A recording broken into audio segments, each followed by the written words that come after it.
अरिहंत देवादिदेव चरम तीर्थंकर शासन नायक संत भगवान महावीर स्वामी उन प्रभु ने संसार के जीवों को मोक्ष का मार्ग बताया। आपके सामने कल भक्तान स्तोत्र का चालू किया है। डामर प्रणत मौलि मणि प्रभाना ज्योतकं दलित पापतमो विदाना सम्यक् नदीन पादयुगं युगाना वालम्बनं भवजले पततां जनाना। आदिनाथ प्रभु की स्तुति करते हुए कल मैं आपको पूछा था मैंने कि इसमें कहीं पर भी नाम नहीं है, परंतु जब हम दूसरा श्लोक पढ़ेंगे तब उसके अंदर आपको मालूम पड़ जाएगा। लेकिन अभी तो बात करते हैं। कल बताया था कि भोज राजा तारा नगरी के भोज राजा के राज्य के अंदर, कल मैं बोलना भूल गया था, 500 पंडित थे उनकी सभा के अंदर। उनमें 2 पंडित, वैसे तो कालिदास बहुत ही संस्कृत का ज्ञाता था, बड़ा नाम था उसका, परंतु यहाँ पे कुछ जो चमत्कार बताने वाले जो है वो 2 पंडित ऐसे थे, एक मयूर भट्ट और एक बाण भट्ट, और दोनों ही ससुरा जमाई थे। मयूर भट्ट जो है ससुर था और बाण भट्ट जो है वो जमाई था। तो हुआ ऐसा था कि मयूर भट्ट के शरीर में कोढ़ पैदा हो गया था, और कोढ़ पैदा हो जाने से जो है अब उससे सब लोग घृणा करते हैं। कोढ़ एक तो क्या है, खाली शरीर सफेद हो जाता है, वो सूखा कोढ़ है। चमड़ी जो है ना वो क्या हो जाती है, सफेद हो जाती है, तो वो सूखा कोढ़ है। लेकिन एक होता है गलित कोढ़, कुष्ठ रोग, जिसके अंदर जो है शरीर में पीप हो जाता है, जगह जगह जहाँ फोड़े हो जाते हैं शरीर कहाँ पर भी जो है, चाहे चेहरे के ऊपर, हाथ पे, पाँव पे। आपने कभी कोढ़ी लोगों को देखा होगा, मांगने के लिए भी आते हैं, वो ट्राली के अंदर बैठा करके जो है एक जना खींचता है, उनकी उंगलियां सब खिल जाती है, कोढ़ से उंगलियां सब खिल जाती है, खाली वो थोड़ा सा टूटा टूटा रह जाता है। तो ऐसे जो है वह उसके कोढ़ हो गया इधर कमरे में, अंदर कपड़ा बदले। जब कोढ़ हो जाता है तो कोई भी पास में नहीं जाता, पास में कोई बैठने नहीं देता, और उनके पास में बच्चे भी नहीं आते। तो कोढ़ हो जाता है ना छोटे बच्चे, क्योंकि वो बीमारी जल्दी पकड़ती है, छोटे बच्चों को है ना जल्दी पकड़ती है। तो इस दृष्टि से जो है कि भाई वो कोढ़ हो गया है शरीर के अंदर, तो उन्होंने जो वो पंडित थे, मंत्र तंत्र वगैरह सब कुछ जानते थे, तो उन्होंने मंत्र का प्रयोग किया, और उस मंत्र के जाप करने से उनका वो कोढ़ समाप्त हो गया। जिस तरह से अपने यहाँ पे श्रीपाल जी का चरित्र अभी आसोज महीना चालू हो गया, क्या हो गया है, और सुदी पक्ष के अंदर सातम से पूर्णम तक जो है श्रीपाल चरित्र अपन पढ़ेंगे, तो श्रीपाल जी के शरीर में जो कोढ़ हुआ था, तो नौकान मंत्र 9 पद की आराधना करने से उनके सारे कोढ़, तपस्या और जाप के साथ में तपस्या आवश्यक है, साधना आवश्यक है, क्रिया की आवश्यकता है। जब तक हम जाप के साथ में क्रिया साधना पूर्ण रूप से नहीं करेंगे तब तक हमको सिद्धि प्राप्त नहीं होती है। तो इसलिए उन्होंने जो जाप किया, जो तपस्या की, जो क्रिया की, जिसके कारण जो है उनका कोढ़ क्या हो गया, दूर हो गया। इसी तरह से यहाँ पे मयूर भट्ट का कोढ़ शरीर का जो है वो उसके मंत्र के प्रभाव से, जो भी वैष्णव समाज के अंदर मंत्र है उन मंत्रों का उन्होंने प्रयोग किया है। सभी धर्म के अंदर मंत्र है, सभी धर्म के अंदर जो है यंत्र मंत्र तंत्र सब कुछ है। तो मैं आपको कल बता रहा था कि यंत्र मंत्र और तंत्र 3 चीजें होती है। मंत्र जो है हम बोलते हैं, नमो निंदा नमो तुदम, ये मंत्र है। लेकिन इसका अगर यंत्र बनाते हैं, एक एक अक्षर के अंक जो है निर्माण करते हैं और उसके हिसाब से वो यंत्र बनता है जो कोष्टक के अंदर संख्या के रूप में होता है। आप भी दुकानों के ऊपर 15 लिखते हैं, 15 लिखते हैं ना, नहीं लिखते हैं? 9 खाना बना करके 9 कोष्टक होता है, उसमें सबसे बीच में एक अंक होता है, सबसे लास्ट में कोने के अंदर 2 होता है, इस तरफ में 3 और नीचे कोने में 4 होता है, बीच में 5 आ जाता है, ऊपर 6 आता है, फिर नीचे उसके नीचे 7 आता है, इस कोने में 8 आता है और एक के बिल्कुल नीचे 9वें कोने के अंदर बीच में सेंटर में 9 का अंक आता है, उसको 15 बोलते हैं। और यही 15 जो है इसको विजय पताका यंत्र जो बनाते हैं तो इसी 15 से बनता है। ये 9 का कोष्टक होता है तो 9 का फिर बाद में 81 का बनता है, 91 81 अंक का बनता है। उसमें आप कोई भी लाइन में गिनेंगे सारी, जैसे 65 है उसी तरह से जो है उसमें अंक पूरे एक ही आएगा, चाहे इधर से गिने चाहे ऐसा गिने। उसी 9 को 81 को 9 से गुणा करने पर 729 बनेगा कोष्टक। 729 का पन्ना वो यंत्र, ये सब यंत्र है, 729 बनता है। और वो 729 को और 9 से गुणा करने पर 6561 बनता है। आप गिनती लगा लेना, है ना? 6561 बनता है। और उसमें इतना बड़ा वो होता है पूरे, उसमें पूरी वो लाइन 81 लाइन है, 81 कोष्टक है ऊपर से नीचे तक। हर लाइन के अंदर आप कोई भी लाइन गिनेंगे सबका अंक एक ही आएगा, उसमें कोई फर्क। जैसे 15 का अंक है तो 15 का जो गिनेंगे छोटा कोष्टक नाम से तो वो 15 आएगा पूरी तीनों लाइन में, चाहे इधर इधर इधर, चाहे ऐसा ऐसा ऐसा, कैसे भी गिनो कितना आएगा? 15 ही आएगा। तो इस प्रकार जो है ये यंत्र होता है, इसको जो है पढ़ा नहीं जाता, इसकी सिर्फ साधना की जाती है। और साधना वो होती है कि पहले वो जाप करते हैं। अब 9 पद का जाप, ये 9 15 जो है 9 पद का जाप करके उसको जो है लिखते जाते हैं।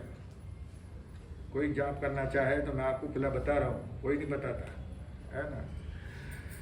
उसको जो है गुलाल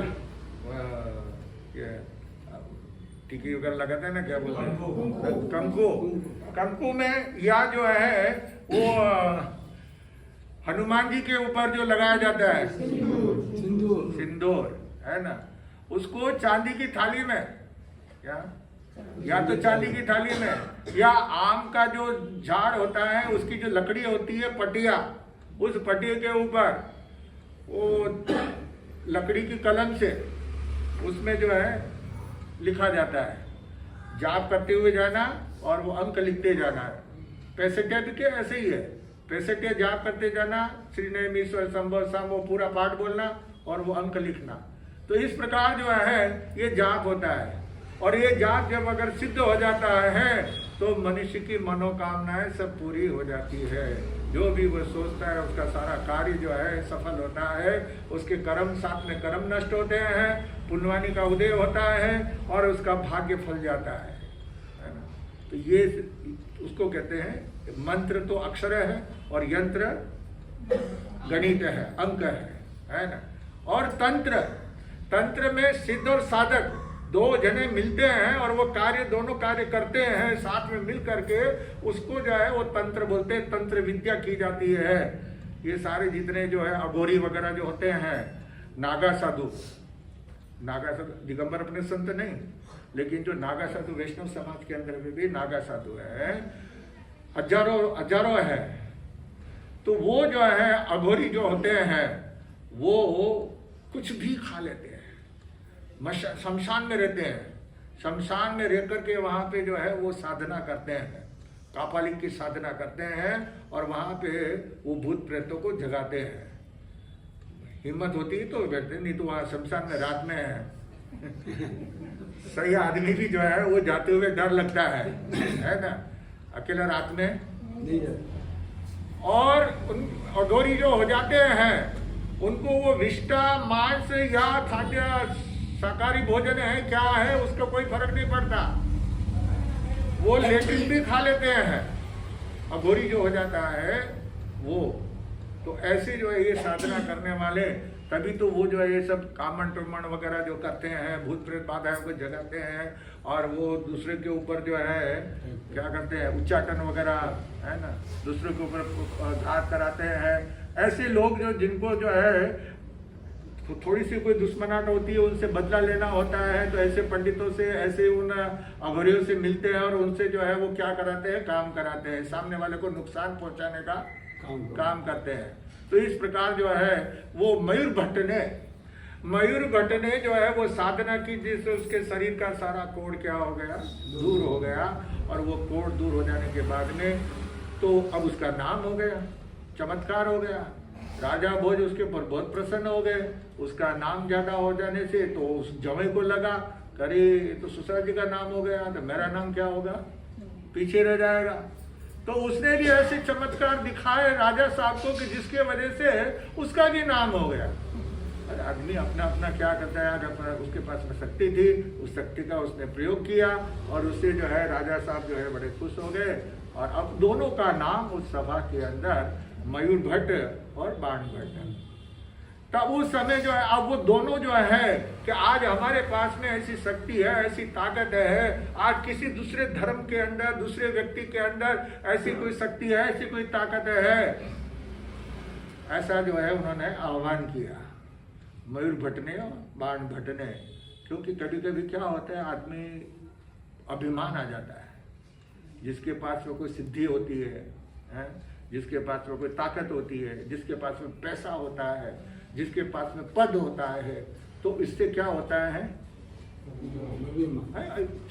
चाहे रूप का होता है, मैं बहुत सुंदर हूँ, मेरे शरीर का आज इस गांव के अंदर कोई भी नहीं है, ऐसा कुछ भी विषय को लेकर के मनुष्य के मन में जो है अभिमान क्या होता है, आ जाता है।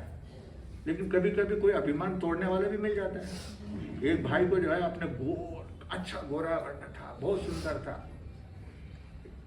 हमारे मैंने अभी पजुसर के अंदर नाम लिए थे, उदय सागर जी महाराज साहब, आचार्य उदय सागर जी महाराज साहब, ओ यानी उदय सागर जी महाराज, जोधपुर के थे, खीमेसरा परिवार के, मैंने बताया था, है ना। वो इतने घोरे थे, अंग्रेज लोग उनको देखने के लिए आते थे। क्या अंग्रेज? हाँ, जबकि अंग्रेज लोग जो है खुद कितने घोरे होते हैं, लेकिन वो गोरा तो उनकी चमड़ी जो है ना वो जलती है धूप में। जो है ये अंग्रेज लोग आते हैं ना, आप देखो पानी में ज्यादा पड़े रहते हैं, ठंडी को इनको बहुत गर्म होता है, चमड़ी जलती है उनकी, सूर्य की किरणों के अंदर चमड़ी जलती है, तो परेशान होते हैं वो। लेकिन उदय सागर जी महाराज जो है इतने सुंदरता, गोरा वर्ण के साथ में उसकी सुंदरता थी, उसको देखने के लिए वो अंग्रेज लोग भी जो है आते थे। तो ऐसे किसी, लेकिन कोई अभिमान नहीं था, है ना। लेकिन किसी किसी को क्या होता है, अभिमान होता है। तो वो भाई बहुत सुंदर था, रूपवान था, थोड़ा गोरा वर्ण था, तो हमेशा वो अपने आप को अच्छा मानता। दूसरे काले वगैरह कोई आ जाते तो उनको कहते दूर रहो। वो नदी के ऊपर स्नान करने के लिए वहां पे रोजाना जाते थे, तो एक काले रंग का आदमी, निग्रो जिसको बोलते हैं ना, निग्रो होता है ना, कैसे होता है, काला एकदम काला, रात में देख ले तो डर लगे कि भूत आ गए। तो वो जो एकदम काला रंग था, वो वहां पे वो भी स्नान करने के लिए आया। तो वो क्या करता, रगड़ के साबुन लगा करके जो है वो स्नान कर रहा था। तो गोरे को थोड़ा अभिमान आया, उसने कहा कि ज्यादा रगड़े मत, चमड़ी निकल जाएगी, है ना, चमड़ी निकल जाएगी। तो कोई गोरा होने वाला तो कितना ही साबुन लगाएगा, मेरे शरीर का होने वाला नहीं है। उसने जब ये कहा तो उस काले ने कहा कि ठीक है भाई, तुम्हारे शरीर का मैं नहीं हो सकता, मैं, तुम्हारा रंग तुम्हें मुबारक, मेरा रंग मुझे मुबारक, परंतु अगर मेरे रंग का एक छींटा तुम्हारे शरीर के ऊपर अगर आ जाता है तो लोग क्या कहेंगे? हाँ, अरे तुम बड़े भाग्यशाली हो। काला रंग होता है तिल, तिल होता है ना, वैसे तिल आ जाते ना, जैसे ये ऐसे यहाँ से तिल है ना, यहाँ पे है तिल है, किसी के यहाँ आ जाता है, किसी के गाल माथा में, जबान या होठ है ना, होठ के ऊपर अगर तिल आ जाता है तो वो किसी को गाली भी दे तो सामने वाले को गुस्सा नहीं आएगा, नाराज नहीं होगा, है ना। ये तिल के भी यानी शास्त्र के अंदर, ज्योतिष शास्त्र के अंदर तिल का भी क्या है, महत्व है। तो सही जगह पे तिल है तो उसका जो है गलत होता है तो गलत भी हो जाता है। तो इस तरह से जो है बोले मेरे शरीर का एक छींटा तुम्हारे शरीर पे आ जाएगा तो लोग कहेंगे कितना भाग्यशाली है साहब, देखो तिल है ना। लेकिन तुम्हारे शरीर का मेरे शरीर पे एक छींटा आ गया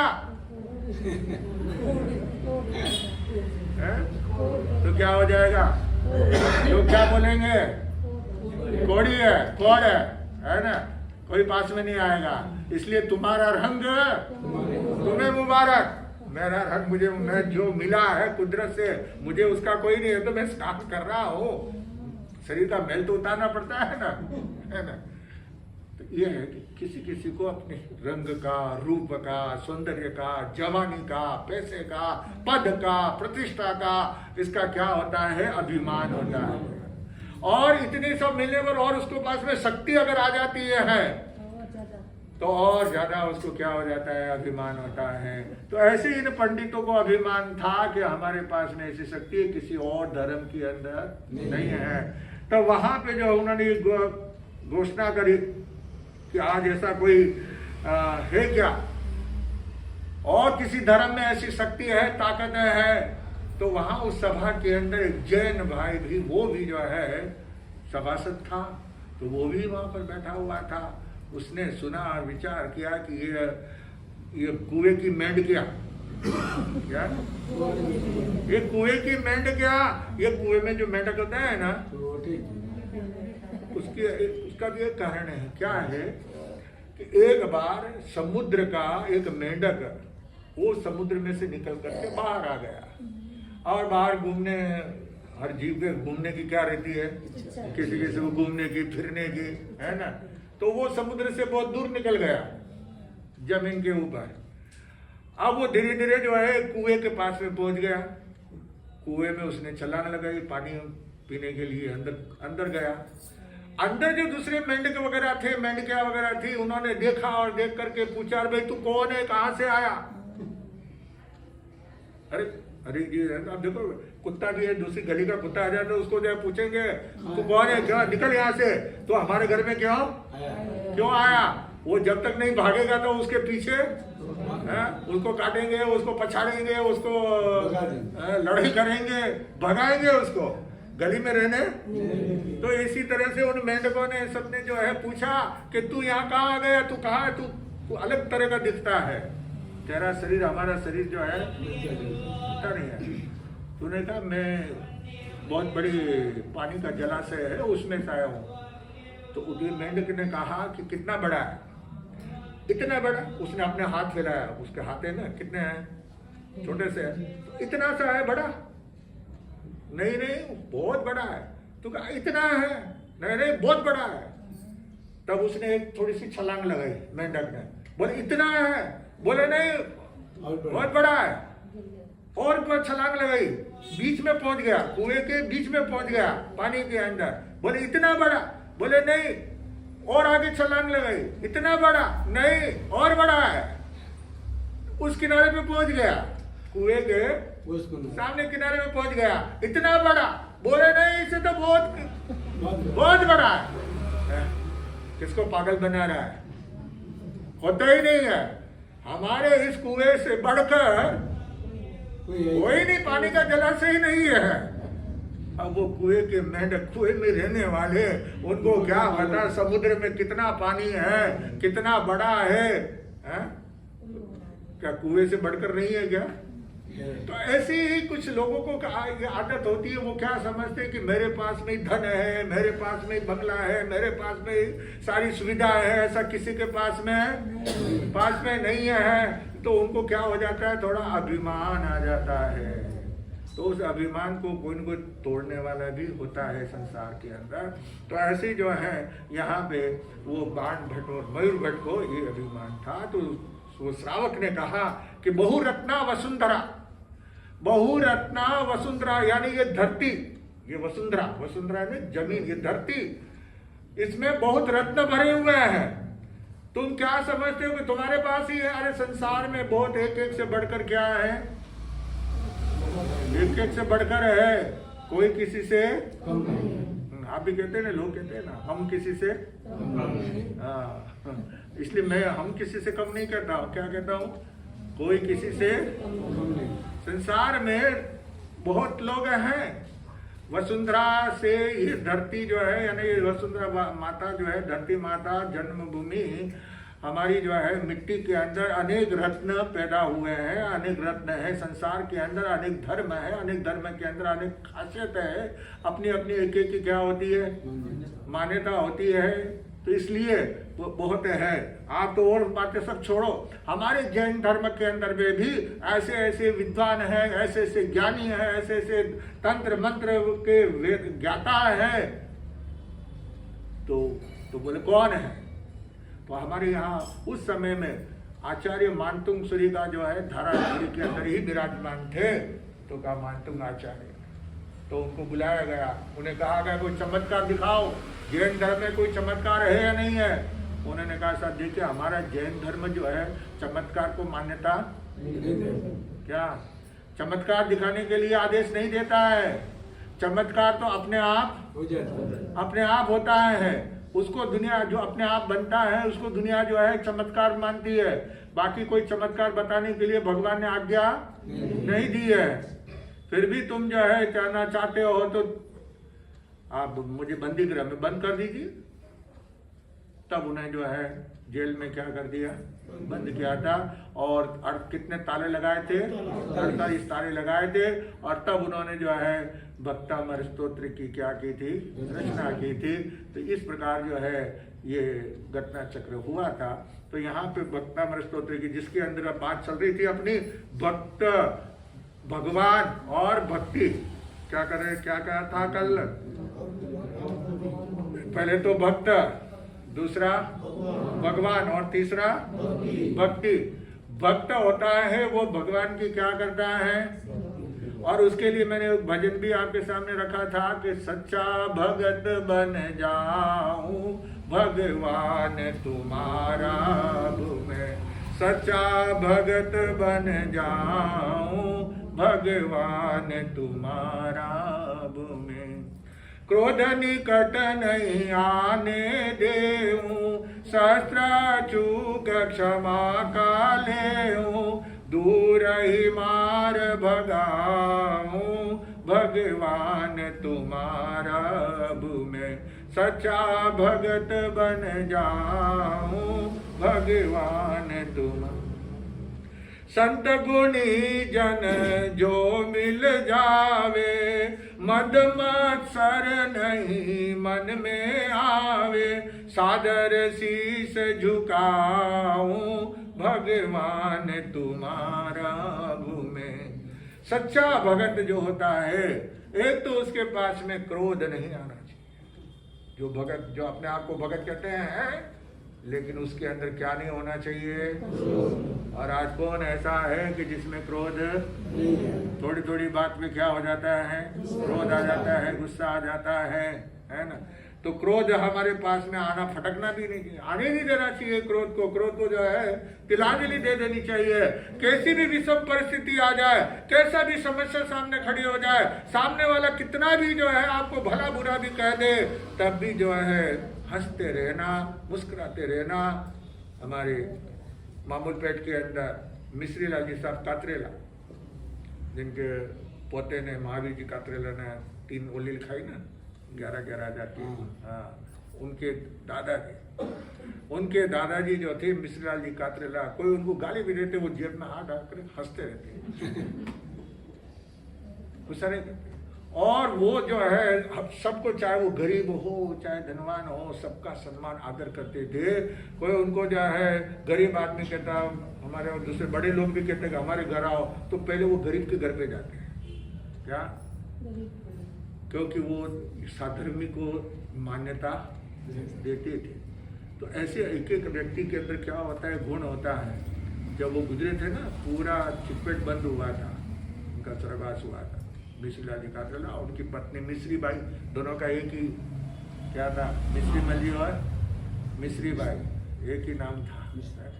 ऐसे और मिश्री बाई जो है ना, वो तो बहुत सेवाभावी थी। साधु संतों की जो है, साधु संत जो भी रहते वहाँ पे चितपेट के अंदर, साधु स्थानक के अंदर, तो रोजाना उनको उनके घर के ऊपर चाहे पानी लेकर के आओ उनके हाथ से, चाहे कुछ भी एक गुड़ की डली लेकर के आओ, लेकिन साधु को रोजाना उनके वहाँ पे जाना पड़ता था।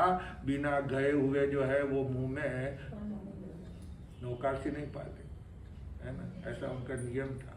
और साधु बीमार हो गए तो बैठी रहती पास में, वहाँ पे सेठानी खुद वो बेटों को जो है बेटी डॉक्टरों को बुला करके लेके आओ, जब तक वो उनके इलाज नहीं होता, पूरा ध्यान वो इतने वो माँ की तरह, माँ कैसे जो है बच्चे को संभालती है ना, ऐसे वो संभालती है। उन्हीं के पोते ने परसों कल बोलना भूल गया था, अभी वापस बोल देता हूँ। हमारे जैन दिवाकर रत्न विमल सेवाधाम में 2 होली पूरी एक दिन की 2 दिन की जो है उन्होंने सहायता राशि भेजी है, नाम लिखाया है, इस तरह से जो है। तो मैं आपको बता रहा हूँ कि क्रोध में व्यक्ति जरा सा भी कुछ कम ज़्यादा बोल देते हैं, नाम ऊंचा नीचा हो जाता है, तो आदमी को क्या आ जाता है, गुस्सा आ जाता है। तो इसलिए क्रोध नहीं आना चाहिए।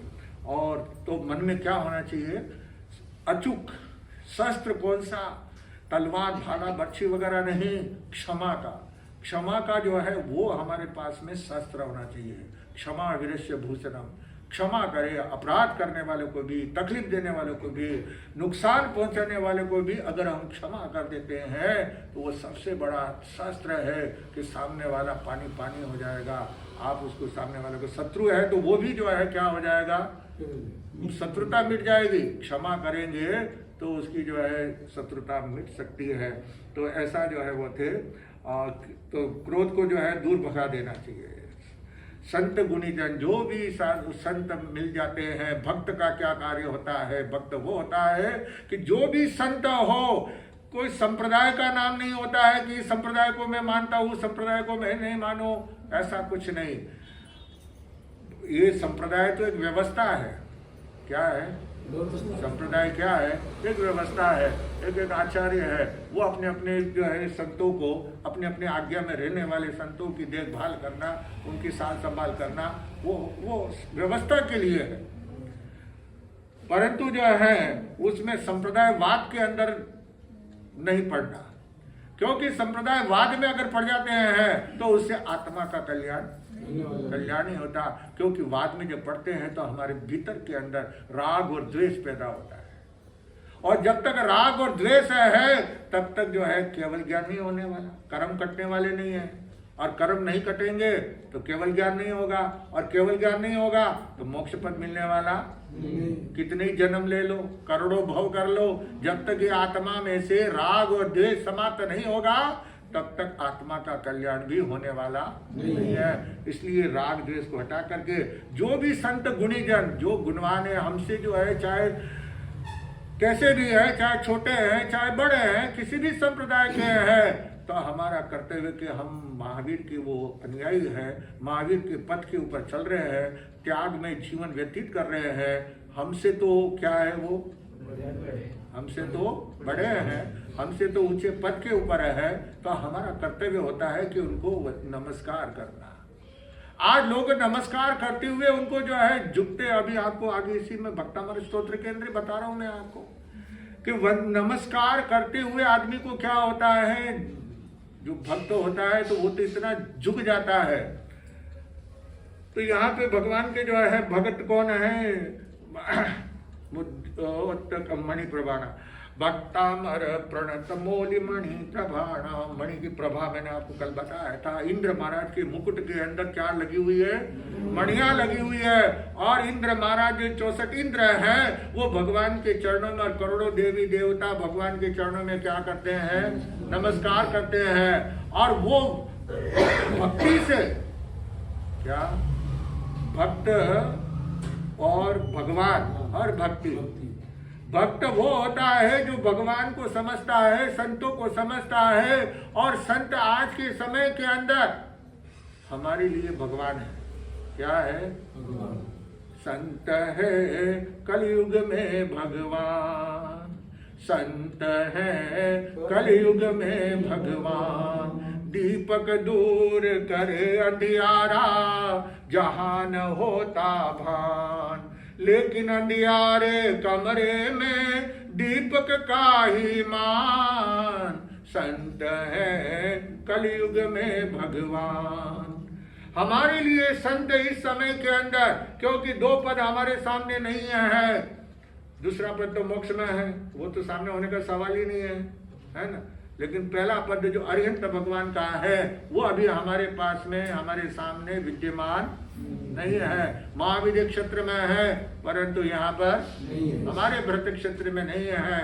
तो इसलिए हमारे लिए तीसरा पद, चौथा पद और पांचवा पद, और चाहे पहला पद हो चाहे दूसरा पद हो, वो पांचवें पद के अंदर पहले उनको आना ही पड़ता है।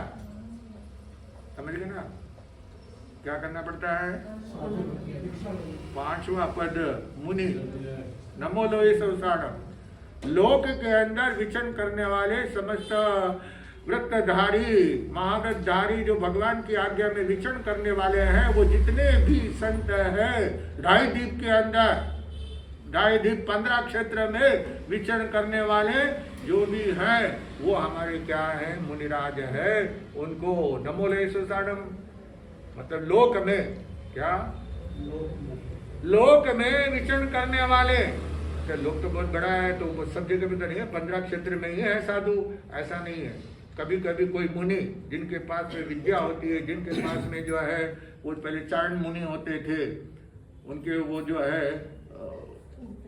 उड़ जाते थे आसमान के, है ना, आकाश गमन, हाँ आकाश गमन करते थे, विहार करते थे। तो यहाँ से वो बाहर भी अगर गए हुए हो, तो अगर हम लोक में ही अगर वंदना करेंगे तो लोक में वो बाहर गए तो उनको हमारी वंदना नहीं होगी, नहीं होगी तो हमारे लिए यह अशुभ है, शुभ नहीं है, मंगल नहीं है, उत्तम नहीं है। इसलिए लोए भगवान ने ये नौकार मंत्र जो बनाया है वो नमो लोए, लोक के अंदर पूरे लोक है ना, जहां भी है मुनिराज अगर है, यहाँ से हमारे क्षेत्र से भी बाहर गए हुए हैं, उनको भी मेरी वंदना होना है। इसमें किसी संप्रदाय का नाम नहीं दिया कि मेरी संप्रदाय को वंदना, नमो मेरी संप्रदाय साउडम है क्या? नहीं है, सबको वंदना की उसके अंदर। तो भक्त जो होता है वो भगवान को क्या करता है? भक्ति करता है। तो जो इंद्र वगैरह है, 64 इंद्र भगवान के भक्त हैं। कौन है? भगवान के भक्त हैं वो इंद्र। और वो इंद्र भक्त होकर के जो है बड़े भक्ति से, भावना से प्रभु के चरणों में, क्योंकि प्रभु के चरणों में झुकते हैं तो पहला हमारा अभिमान गलता है, क्योंकि अभिमानी व्यक्ति झुक नहीं सकता और अभिमानी व्यक्ति भक्त नहीं बन सकता और न वो भक्ति कर सकता। भक्ति करने के लिए पहले भक्त बनना होता है और भक्त बनने के लिए पहले जो है अभिमान को खत्म करना पड़ता है। अभिमान उसका समाप्त होता है तब वो जो है भक्त होता है और फिर वो भक्ति से वो क्या करता है? भगवान को वंदन नमस्कार कर सकता है, तभी सच्ची भक्ति हो सकती है, तभी सच्चा हमारा नमस्कार हो सकता है। क्योंकि यहाँ पे इस गाथा के अंदर ही कहा है कि हे प्रभु, अमर भक्तो नमन करता आपना पाद युगमा, पाप ताप संताप हरता पामे शांति अरणमा, चरणमा श्री आदिनाथ प्रभु ने स्तुति वित विनय भावे प्रकाशता, डूबता जीवों ने शरण आपे भव्य ना भय नाशता। भगवान का भक्त बनने के लिए भगवान के चरणों में नमस्कार करने में आता है। और चरण युगल, युग क्या है? दोनों पांव, एक पांव के नहीं, दोनों पांव चरण युग में जो है नमस्कार करने के लिए कहा गया है। परमात्मा के चरण युगल परम भक्ति भाव से जो है नमन यानी नमस्कार करना होता है। और देवता इंद्र, देवांगना, इंद्राणियां, वो सब भगवान के चरणों में भक्ति से भगवान के चरणों में क्या करते हैं, भाव से, भाव और भक्ति के साथ में जो है अपना शीश झुकाते हैं। और जिनके चरण, भगवान के जो मैंने कल आपको बताया था, भगवान के चरण में जो प्रकाश है, पुंज है, शरीर, भगवान का जो शरीर होता है वो क्या होता है, प्रकाशमान होता है। तो वो जो भगवान के चरण है जिनमें प्रकाश है, और इधर इंद्र महाराज के मुकुट के अंदर, देवताओं के मणियों के मुकुट के अंदर जो है मणियां लगी हुई है, उसका प्रकाश होता है। दोनों प्रकाश मिलते हैं भगवान के चरणों में। जब वो अपना मस्तक झुकाते हैं तो वहां पे उनका मद, उनका अभिमान सब क्या हो जाता है, निर्मूल हो जाता है, सब अभिमान समाप्त हो जाता है। तभी तो वो जो है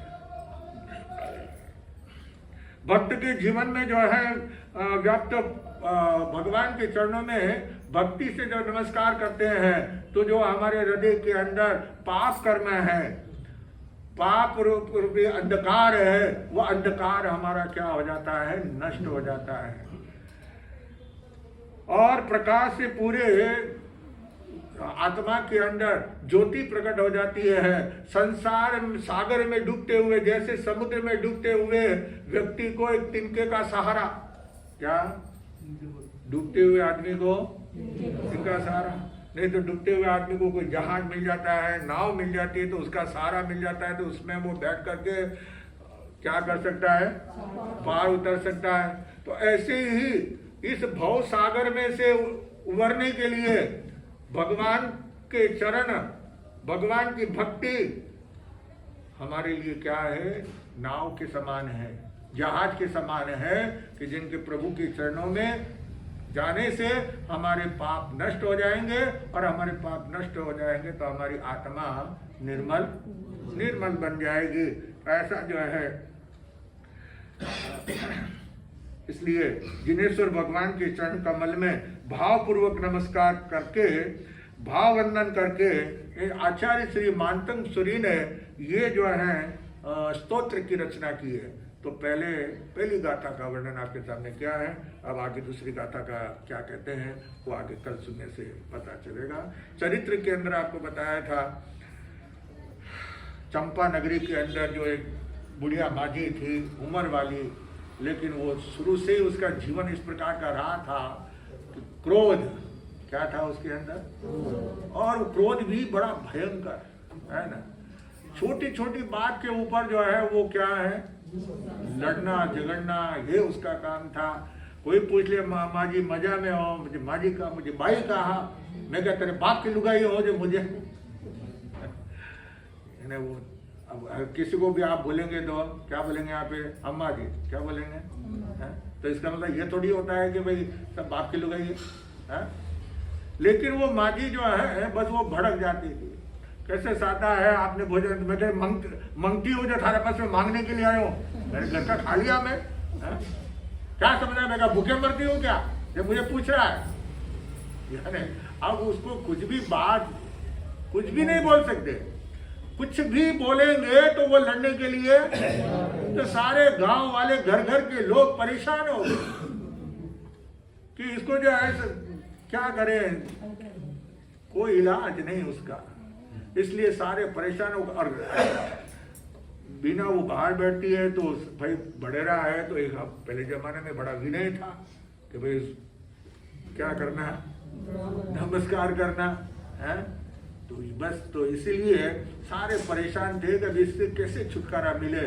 तो आखिर में हार करके लोग जब तंग आ गए, उन्हें लोगों को कोई रास्ता नहीं सुझाई दे रहा, अड़ोस पड़ोस वगैरह, गली मोहल्ला, गांव वाले, पूरे चंपा नगरी वाले परेशान होकर के राजा साहब के पास में गए, और राजा साहब से जा करके कहा कि महाराज हमारी जो है इस तकलीफ से छुटकारा दिलाओ। क्या हुआ, बोले वो माजी है, वो माजी को कुछ भी बोलो तो वो भड़क जाती है और गाली देती है और झगड़ा करती है, लड़ाई करती है। लड़ाई खोर, क्या बोलते हैं उसको, ज्यादा झगड़ालू होता है ना आदमी, है ना, तो उसको क्या बोलते हैं, झगड़ा खोर बोलते हैं, लड़ाई खोर बोलते हैं। तो ऐसे जो है इसको, क्योंकि आदमी बहुत ही जो है खतरनाक है माझी, इसलिए हमको जो है इससे क्या करो, बचाओ, छुटकारा दिलाओ। तो राजा साहब ने देखा, उसको समझाने का प्रयास किया, लेकिन वो तो नहीं मानी। तब राजा साहब ने आदेश दे दिया, इसको अपने राजधानी से बाहर निकाल, देश निकाला दे दे। राज्य से क्या कर दिया, निष्कासित कर दिया। अब वो स्वभाव होता है ना, स्वभाव जरता है आदमी का, आ भी जाए जहाँ भी जाए वहाँ पे ही हालत होती है। अब वो वहाँ से वो निकाली गई, उसको तो वो धक्के खाते खाते खाते जो है पूर्व पैठान नगर के अंदर पहुँच गए। कहाँ पहुँच गए, पूर्व पैठान नगर जो है वो अभी भी है, वो शहर महाराष्ट्र के अंदर, पूर्व पैठानपुर। तो वहाँ पर जो है वो पहुँच गई, और वहाँ पे अब जाकर के उसने विचार किया कि अब यहाँ पे रहना, लेकिन अब यहाँ पे क्या करना, अभी पहले से कुछ न कुछ इंतजाम करना पड़ेगा, है ना, नहीं तो यहाँ भी धक्का देकर के लोग डाल देंगे। इसलिए उसने क्या किया, थोड़ा घास इकट्ठा किया, और घास इकट्ठा करके जो है उसको पुला बनाया, गट्ठर बनाया, और गट्ठर बना करके जो है उसे लेकर के वह सीधी राजा, वहाँ पूर्व पैठान नगर के जो राजा थे, राजसभा के अंदर पहुंच गए, और राजा साहब के सामने ले जा करके वो घास का गट्ठर रखा। राजा विचार करते कि आज मेरे राज्यसभा में यहाँ पर गाय भैंस यहाँ पे आए जो ये घास क्यों लेकर के आई है, क्या बात है, कहा क्या ये घास यहाँ पे क्यों लेकर के आई है, क्या है, क्या चाहती हो तुम, क्या हुआ। तो बोले महाराज मैं आई हूँ यहाँ पे, मेरे शहर से मुझे वहाँ से निकाला गया, मैं यहाँ पे आई हूँ, और ये घास मैं इसलिए लेकर के आया हूँ कि मेरे साथ में लड़ाई करना, झगड़ा करना, जो अगर लड़ाई नहीं करे तो घास खाना पड़ेगा। क्या करना, मेरे साथ में लड़ाई करना, है ना, और जो लड़ाई अगर नहीं करे घास खाना। ये नहीं समझता राजा के सामने। राजा विचार करता है कि अब क्या रहे क्या, अब इसने तो चैलेंज दे दिया, क्या कर दिया, लड़ाई करो और नहीं तो घास खाओ। अब कौन घास खाएगा, जानवर के सामने डालेंगे, है ना, गाय बकरी कुत्ता तो ही नहीं खाएगा, लेकिन बकरी वगैरह है, गाय है, भैंस है, ऊंट है, हाथी है, तो उनके लिए क्या चाहिए, घास चाहिए। जो घास खाने वाले पशु है, पशु के लिए जो है वो घास है, और बाकी तो जो है हम घास कैसे खा सकते हैं। तो अब राजा साहब के लिए बड़ी समस्या खड़ी हो गई।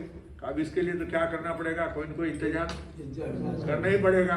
तो इसके लिए राजा साहब ने गांव में ढिंडोरा पिटा दिया पूरे शहर के अंदर कि एक कलहारनी यानी झगड़ा करने वाली बाई आई है ना, उससे लड़ाई करना है। तो जो कोई भी अगर उससे लड़ेगा और उसे जीत जाएगा तो उसे आधा राज दे दिया जाएगा। राजा साहब ने क्या घोषणा करी, हाँ, क्योंकि तो छोटी मोटी लड़ाई के लिए तो कोई भी थोड़ा पैसा दे तो खुद लड़ने आएगा, खुद माथा कूट करे। कोई अच्छी बड़ी चीज है तो, है ना, बड़ा इनाम मिले तो हर कोई लड़ने के लिए, कुश्ती भी लड़ने के लिए, है ना, और नहीं और लड़े को नहीं मिले, है ना, वो विनेश फोगाट है ना, वो गई और वापस कोरे हाथ आ गई, तो उसके मन में दुख हुआ कि नहीं हुआ, है? तो इसीलिए बड़ी कुछ इनाम, इसलिए राजा साहब ने जो है कितना बड़ा इनाम निकाला, आधा राज देने का उन्होंने घोषणा करा दी है। अब वो कौन तैयार होता है उस भाई से लड़ने के लिए और कैसे होता है, क्या मिलता है, वो आगे सुनने से कल पता चलेगा।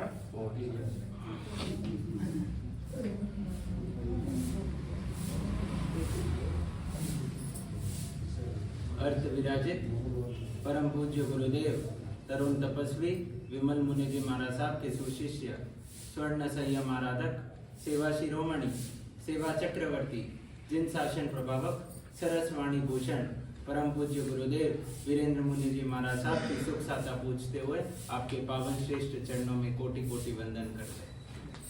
जैसे कि आप सभी को ज्ञात है, राजाजी नगर संघ के तत्वाधान में गुरु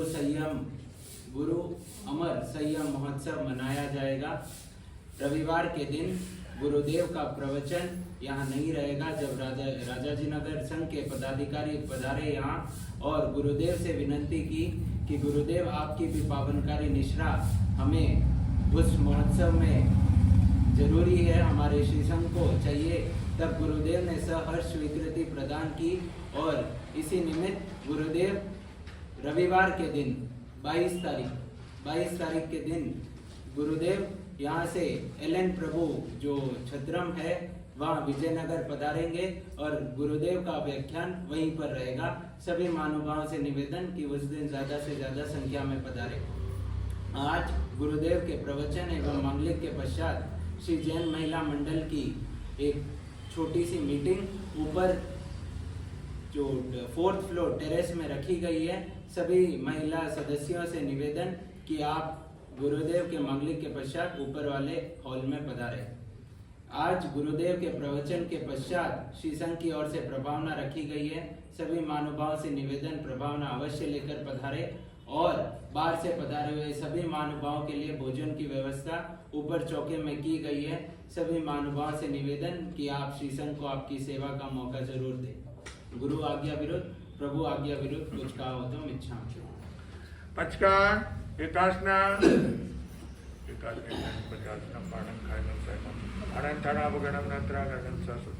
वो श्री एकासना करने वालों को व्यासना आइंबिल उपवास नहीं है, चालू है उपवास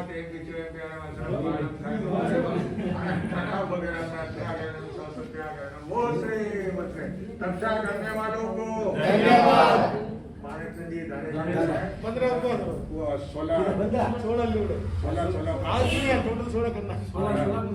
16 उपास तो 16 उपास उतार रहे हैं।